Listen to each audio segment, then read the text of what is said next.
அன்பானவர்களுக்கு வணக்கம். நான் உங்க பாஸ்கரன் பேசுறேன். திராவிடியா ரோஸ்ட், தாலி அறுப்பு வீரமணியின் அட்டூழியங்கள், சிக்கிய வைஷ்ணவி, இதெல்லாம் ஒரு பொழப்பா அப்படின்னு சொல்லிட்டு சொல்லக்கூடிய வகையில இந்த வாரம் முழுக்கும் நம்முடைய திராவிடியா கோஷ்டிகள் நாங்க இப்படிதாங்க அட்டூழியங்களை அரங்கேற்றுவோம், இப்படிதாங்க அடாவடித்தனத்தை பண்ணுவோம் அப்படின்னு சொல்லிட்டு செய்த சில பல விஷயங்களை எடுத்து வச்சிருக்கேன். இந்த வீடியோ முழுக்கும் அந்த சம்பவங்களை பத்தி தான் பார்க்க போறோம். ஒருவேளை அது எப்படி எங்க தலைவரை பத்தி நீ அப்படி பேசிடலான்னு சொல்லிட்டு உங்களுக்குள்ள யாருக்காவது கோவம் வந்துச்சுன்னா ஒன்றும் பண்ணாதீங்க, நேர பஸ்ஸை பிடிச்சி கீழ்பாக்கம் போங்க, அங்க ட்ரீட்மெண்ட் இலவசம்.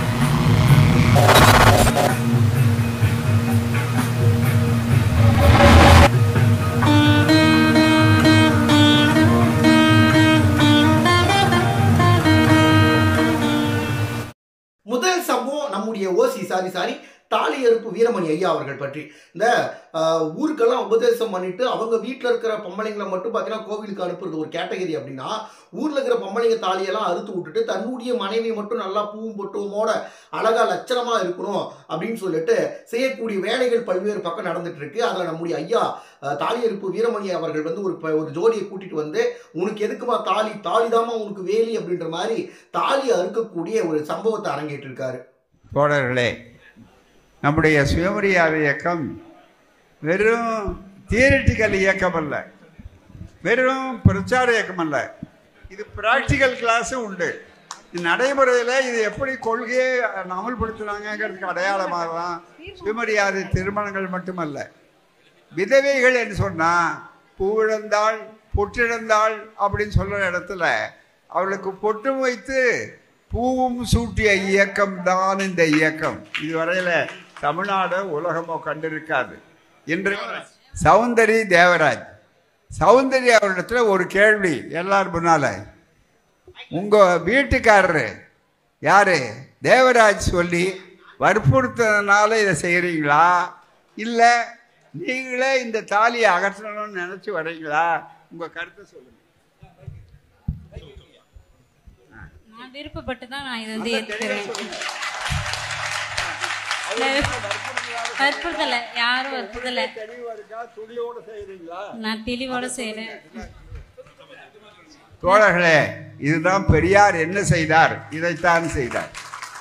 ஒரு துளி ரத்தம் சிந்தாமல், ஒரு சிறு ஆயுதத்தை எடுக்காமல், வன்முறை இல்லாமல், நிர்பந்தம் இல்லாமல், சட்ட கட்டாயம் கூட இல்லாமல் செய்தார்கள். இது வளரும், வாழ்வும், பல நூற்றாண்டு வரும், வாழ்க வளரும். ஆனா எந்தெந்த கோஸ்டிங்களையோ பார்த்துட்டோம், ஆனா இவங்க மாதிரி ஒரு கோஸ்டிங்களை பார்க்கவே முடியாதுங்க. புரட்டாசி மாசத்துல நாங்க எதுக்காக நான்வெஜ் சாப்பிடக்கூடாதுன்றத கூட மறந்துட்டு நாங்க புரட்டாசியில வந்து விருந்து வைக்குவோம், கறி விருந்து வைப்போம்னு சொல்லிட்டு கறி விருந்து வச்சு சாப்பிடுவாங்க. அதே போல சூரிய கிரகணத்துல எதற்காக வெளியில வரக்கூடாது கர்ப்பிணிகள் அப்படின்னு சொல்லிட்டு அதுக்கு சயின்டிபிக்கா சில காரணங்கள் சொன்னா அங்கேயும் ஓடி வந்து அப்படியெல்லாம் இல்லை, இதெல்லாம் மூட நம்பிக்கைன்னு சொல்லிட்டு அங்கேயும் வந்து முட்டு கொடுப்பாங்க. இப்ப தாலி வேற அறுக்குறாங்க ரீசெண்டா, பெண்களுக்கு தாலி இதற்கு வேலி அப்படின்னு சொல்லிட்டு அறுக்கக்கூடியதெல்லாம் எப்பேற்பட்ட ஒரு கன்றாவியான ஒரு வேலை அப்படின்னு சொல்லிட்டு நீங்களே யோசிச்சு பாருங்க. இதே ஐயா கி வீரமணி அவருடைய பேத்திக்கெல்லாம் தாலி கட்டி திருமணத்தை நடத்தி வைக்கிறாப்புல, இந்த பக்கம் அவங்களுடைய மனைவி அழகா லட்சணமா பொட்டு வச்சு பூ வச்சு தாலி கட்டிட்டு இருக்காங்க. வீட்டில் இருக்கிறவங்களுக்கெல்லாம் ஒரு ரூல்ஸு, வெளியில யாராவது ஏமாளிகளை கூட்டிட்டு வந்து டிராமாவை அரங்கேற்றிட்டு பாருங்க நாங்கள் பகுத்தறிவு பண்ணிட்டோம், புரட்சி பண்ணிட்டோம் அப்படின்னு சொல்றதெல்லாம் ரொம்ப மகா மட்டமான வேலை அப்படின்னு சொல்லிட்டு நான் நினைக்கிறேன். நீங்க என்ன நினைக்கிறீங்கன்றத கமெண்ட் பாக்ஸ்ல சொல்லுங்க. அடுத்த சம்பவம், நான் உலகத்துல உலகமாக ஃப்ராடுங்கெல்லாம் பார்த்துருக்கேன், ஆனா உன்ன மாதிரி ஒரு ஃப்ராடை பார்த்ததே இல்லை அக்கா அப்படின்னு சொல்லிட்டு சொல்லக்கூடிய வகையில வைஷ்ணவி அக்கா அவர்கள் வந்து மேம்பாலத்துல வரக்கூடிய, இப்போ நம்முடைய முதலமைச்சர் ஐயா திறந்து வச்சார் இல்லைங்களா மேம்பாலம், அதுல வரக்கூடிய பிள்ளைகள் எல்லாம் மடக்கி மேம்பாலத்துல வந்த போது நல்லா இருந்ததுங்களா, எப்படி ஃபீல் பண்றீங்க, எவ்வளவு அழகா போட்டிருக்காங்க பாத்தீங்களா அப்படின்ற மாதிரிலாம் கேட்கறாங்க. நேத்து வந்துட்டு சிஎம் சார் வந்து இந்த பிரிட்ஜ் ஓபன் பண்ணி வச்சாரு. நீங்க வந்துட்டு பிரிட்ஜ் மேல தானே வந்தீங்க, பிரிட்ஜ் மேல வர்றதுக்கு நல்லா இருந்ததா, சூப்பரா இருந்ததா? சரி, ஓகே, ஒரு தேங்க்ஸ் மட்டும் இப்ப சிஎம் சாருக்கு சொல்லிடுறீங்களா? Thank you CM sir. Thank you CM sir. Bridge மேல வர்றதுக்கு நல்லா இருந்ததா? சிஎம் சாருக்கு ஒரு தேங்க்யூ சொல்லிடலாமா? Thank you CM sir. நேத்து சிஎம் சார் இந்த இந்த வீடியோ தான் அக்கா உண்மையிலே நீதாங்க உண்மையான 200 ரூபாய் திமுகவினுடைய உடன்பிறப்புன்னு நிரூபிச்சிட்டீங்கக்கா. அந்த மேம்பாலம் அதிமுக ஆட்சி காலத்துல கொண்டு வரப்பட்டது. அது 4.5 வருஷம் தள்ளி இப்பதான் ஓபன் பண்ணியிருக்காங்க. முழுக்க முழுக்க அதிமுக கட்சிக்கு தான் அந்த நம்ம கிரெடிட் கொடுக்கணும். ஏன்னா இவ்வளவு பெரிய மேம்பாலத்தை அழகா நம்ம தொடங்கி வச்சிருக்கக்கூடிய எடப்பாடி ஐயாவுக்கு கிரெடிட் கொடுக்கணும். அதை எவ்வளவு நேக்கா மடைமாற்றி முதலமைச்சருக்கு நன்றி சொல்ல வச்சு அதுவும் ஸ்கூல் பிள்ளைகளுக்கெல்லாம் சாக்லேட்டை கொடுத்து இப்படியெல்லாம் பண்றதெல்லாம் எப்பேற்பட்ட என்னத்த சொல்றது. ஏங்க நம்மளுக்கு வேற ஏதாவது வேலை இருந்தா பாருங்கக்கா. விஜய் அவர்கள் கட்சியில இருந்துட்டு ஓடி வந்துட்டு இப்ப திமுக தான் உலகத்திலேயே சூப்பரான கட்சின்னு சொல்லி சொம்படிக்கிறதெல்லாம் உங்களை விட யாராலுமே பண்ண முடியாதுங்கக்கா. சூப்பரா பண்ணிருக்கீங்கக்கா. ஜக்கமா சொல்லிட்டாங்க திமுக தாங்க ஜெயிக்கும். ஜக்கமா சொல்லிட்டாங்க. ஏன்னா போயும் ஒரு முடிவுடிக்காரர் தான் உங்களுக்கு கிடைச்சாரா? அவருக்கு ஒரு 500 ரூபாயை கொடுத்து கூட்டிட்டு வந்து என்ன மாதிரியான வேலையை பாக்குறாங்கன்னு பாருங்களேன். தமிழ்நாட்டுக்கு ஆழம் வந்துருச்சு. மு.க. ஸ்டாலின் முதலமைச்சரா வந்து தமிழ்நாட்டுக்கு ஆழம் ஒரு ஜக்கமா சொல்றா.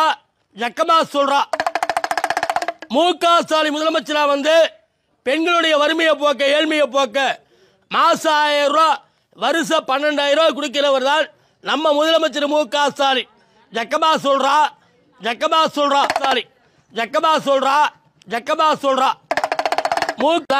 நம்ம முதலமைச்சர் மு.க. ஸ்டாலின். இவங்களை என்னத்தை நம்ம சொல்றது? ஐயா நீங்களே உங்களை அசிங்கப்படுத்திக்கிட்டா அப்ப நாங்க எதுக்கியா இருக்கோம் அப்படின்னு சொல்லிட்டு சொல்லக்கூடிய வகையில தான் இந்த அளவுக்கு இறங்கி போய் பிரச்சாரத்தை பண்ணிட்டு இருக்காங்க. அந்த ஜக்கம்மா சொல்லிட்டாங்கன்னு சொல்றாரு இல்லைங்களா? அந்த ஆளுக்கு ஜக்கம்மா வந்து 4 அப்பா போயடா என் பேரை வச்சு சாப்பிட்டுட்டு இருக்க, இன்னைக்கு பார்த்தா அரசியல் வேற என்ன இழுத்து விடுறியாடா அப்படின்னு சொல்லிட்டு 4 அப்பா அப்பிருப்பாங்க. ஜக்கம்மா வந்திருந்தாங்கன்னா இதுக்கு மேலேயாவது கொஞ்சம் புதுசா டெக்னிக்கா யோசிங்கயா. என்னையா இதெல்லாம் இந்த மாதிரி எல்லாம் வியாபாரத்தை பண்ணிக்கிட்டு. அடுத்த சம்பவம், இந்த சமத்துவம் சமூக நீதி நாங்க தான் எல்லாருக்கும் மரியாதை கொடுக்கணும்னு சொல்றதால எங்க வரைக்கும் அறிவாலய வாசலுக்கு வெளியே மட்டும்தான், உள்ள வந்துட்டா எல்லாரும் எங்க காலில் தான் நீ விழணும் அப்படின்ற மாதிரி ஒரு சம்பவம் வந்து அரங்கேறிருக்கு. எவ்வளவு பவ்யமா முதலமைச்சர் துணை முதலமைச்சர் அண்ணன் உதயநிதி அவர்கள் காலில் விழுறாரு பாருங்களேன். விழக்கூடிய நபர் வந்து யாருன்னு சொல்லிட்டு உங்களுக்கு சொல்றேன். முன்னாள் துணை சபாநாயகர், வேடச்சந்தூர் தொகுதியினுடைய எம்எல்ஏ, ஏறத்தாழ 70 வயது மதிக்கத்தக்க காந்திராஜ் அவர்கள். அரசியல்ல மிகப்பெரிய அளவுக்கு பல வருடங்களா இருக்கக்கூடியவர். அவ்வளவு வயது மதிக்கத்தக்க நபர் வந்து பாத்தீங்கன்னா 45 வயது மதிக்கத்தக்க நம்முடைய துணை முதலமைச்சர் உதயநிதி அவர்களுடைய காலில் பவ்யமா விழுறாரு. அது எந்த அளவுக்கு பாத்துங்க, எந்த அளவுக்கு இந்த ஒரு கட்சியில சமத்துவம் சமூக நீதி எல்லாம் பேசக்கூடிய கட்சியில எந்த அளவுக்கு அவங்களுடைய எம்எல்ஏக்கள் இருக்காங்க அப்படின்றத நீங்க பாத்துக்கங்களேன். இதெல்லாம் வந்து பாத்தீங்கன்னா எப்படி சொல்றது, எல்லாமே அறிவாலய வாசலுக்கு வெளியே மட்டும்தான் சமத்துவம் சமூக நீதி, உள்ள வந்துட்டா மொத்த எம்எல்ஏவும் காலுக்கு கீழே விழுந்தே தீரணும் அப்படின்றத வந்து பாத்தீங்கன்னா மறுபடியும் ஒரு நிகழ்ச்சியில அரங்கேற்று இருக்காங்க திமுக. சமூகம் நம்முடைய ஆதவ அர்ஜுனா 41 நபர் குடும்பம் வந்து பாத்தீங்கன்னா இன்னைக்கு பரிதவிப்பில் இருந்துட்டு இருக்காங்க. பல நபர்கள் போயிட்டு மருத்துவமனையில் அனுமதிக்கப்பட்டிருக்காங்க. ஆனா நாங்க 16 நாள் கழிச்சு தாங்க நாங்க பேசுவோம் அப்படின்னு சொல்லிட்டு எவ்வளவு பவ்யமா பேசுறாப்பல்ல அப்படின்னு சொல்லிட்டு பாருங்களேன். 16 நாள் மிகப்பெரிய துக்க நாளா நம்ம வந்து அந்த வழியோடு இருப்போம். இன்றைக்கு எங்கள் தலைவரும் சரி, தமிழக வெற்றி கழகமும் சரி, எங்கள் தோழர்களும் சரி, இந்த 16 நாள் எங்களுடைய குடும்பத்தில் எங்களுடைய மக்கள், எங்களுடைய உறவுகள் இறந்த நாளையோட 14 நாள், 16வது நாள் காரியம் முடிகிற வரைக்கும் யாரும் பேச முடியாத அளவுக்கு மிகுந்த வலியோடு இருந்துகிட்டு இருக்கோம். இது எப்படி இருக்கு அப்படின்னு சொல்லிட்டு கேட்டீங்கன்னா, அந்த இட்லின்னு சொன்னா சட்னி கூட நம்பாதுன்னு சொல்லுவாங்க இல்லைங்களா? அதே மாதிரிதான் பேசியிருக்காப்புல. அதே அந்த துக்கத்தோட தான் நம்முடைய ஆதவ அர்ஜுனா விஜயனுடைய டீம் எல்லாம் வந்து பனையூர்ல போயிட்டு ஆயுத பூஜை கொண்டாட்டத்தை நடத்தியிருக்கோம் அப்படின்னு சொல்லிட்டு அதையும் ஆழ்ந்த வருத்தத்தோட தெரிவிச்சுங்களேன். ஏன்னா இதே 16 நாள் நாங்கள் எதுவுமே பண்ண மாட்டோம்னு சொன்னீங்களா, இப்போ ஆயுத பூஜையில் போயிட்டு பனையூர்ல பூஜை போட்டிருக்கீங்களா, அது கூட ஆழ்ந்த வருத்தத்தோடு பனையூர்ல நாங்கள் பூஜை போட்டோம், அந்த துக்கம் தாங்க முடியாம போட்டோம்னு சொல்லுங்களேன். ஏன் இப்படி மக்களை ஏமாத்துறீங்க அப்படின்னு சொல்லிட்டு சொல்ற மாதிரி தான் இருக்கு. முடிஞ்சா சீக்கிரமா நீங்க அறிவிச்ச 20 லட்சம் ரூபாயை கொண்டு போயிட்டு அந்த குடும்பத்துக்கு கொடுத்து, அந்த விஜய் சார் தான் போக முடியாது, நீங்க எல்லாம் போனா எத்தனை பேர் வந்துட்டு போறாங்க, போயிட்டு அவங்களுடைய வீட்டில் இருக்கக்கூடியவங்களை யாருமே இன்ன வரைக்கும் பார்க்கல, வந்து கதை விட்டுட்டு இருக்காப்புல. 16 நாள் கழிச்சு வருவேன், நான் 18 நாள் கழிச்சு வருவேன். ஐயோ எப்பா, இதையும் நம்புறதுக்குன்னு ஒரு கூட்டம் இருந்துட்டு இருக்காங்க. இந்த வாரம் முழுக்கும் நடந்த சில சம்பவங்களை எடுத்து நான் இந்த வீடியோவில் பதிவு பண்ணியிருக்கேன். அடுத்த வாரம் இந்த திராவிடியா கோஷ்டிகள் என்ன மாதிரியான அட்டூழியங்களை அடாவடிகளை அரங்கேற்றாங்க அப்படின்றத அடுத்த வாரம் சனிக்கிழமை பார்ப்போம். இந்த சம்பவங்கள்ல எந்த சம்பவம் சரியான சம்பவம் அப்படின்னு சொல்லிட்டு நீங்க நினைக்கிறீங்க அப்படின்றத கமெண்ட் பாக்ஸ்ல அப்படியே பதிவு பண்ணிட்டு போங்க. நன்றி.